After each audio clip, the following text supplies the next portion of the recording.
Hi friends, welcome to our walkthrough tour of our 1858 original kitchen at the J.C. Tappan House here in Helena, Arkansas. It's not a big building, but we decided because of its historical significance that it deserved a walkthrough of its own. And so we're going to give that to you today. It's important that you know that this is an antebellum home built in 1858 here in the South. So the original owner did have enslaved people working for him.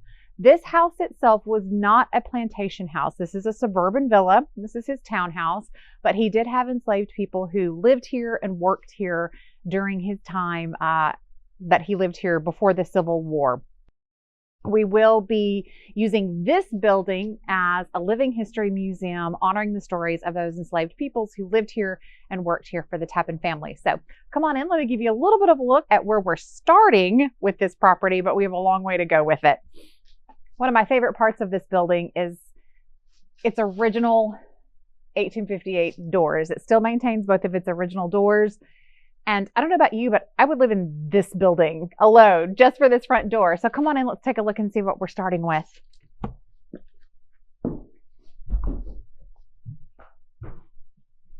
So this is an 1858 kitchen space. Now, I'm sure most of you know the reason that kitchen spaces were built separately from the main house and were built from brick material.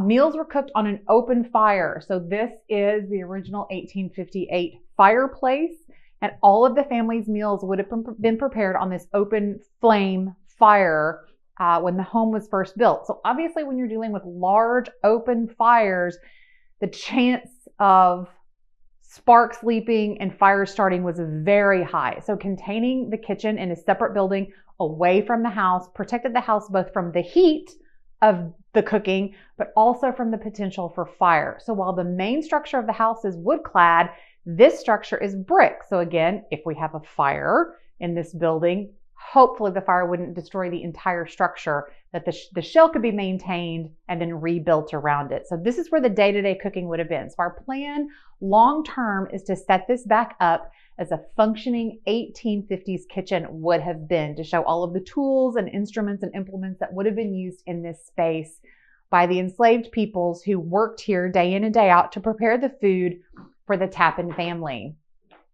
We have our original windows, original doors, and again, this beautiful fireplace that we'll be taking back down to its original shape and showing you how this would have functioned in an 1858 kitchen. But come on through to this side.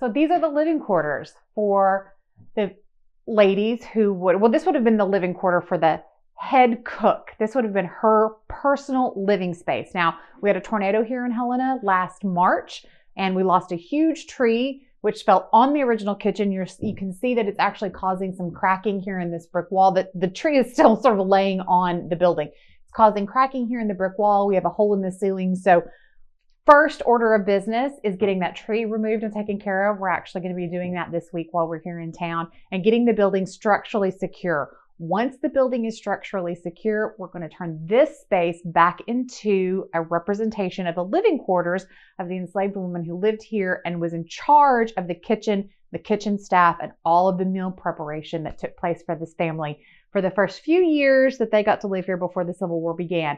You'll see she did have her own fireplace with a cast iron mantle. Would have had, of course, her bed, her clothes storage, all of her personal space would have been right here. So her entire life would have been contained inside this building. I'll show you where the meals used to come from and go to. So where I'm standing now would have been a covered breezeway. We know that there was a covered breezeway from the kitchen building into the covered back veranda area. This glassed-in section here was a covered veranda for the family to enjoy their exterior space. And then currently we have a modern kitchen on this end of that veranda. What we know from the dining room and ghosts of a doorway in the dining room and then in a parlor in the back is that there were pass-through doors from this part of the veranda into the dining room. So the food would have been carried across.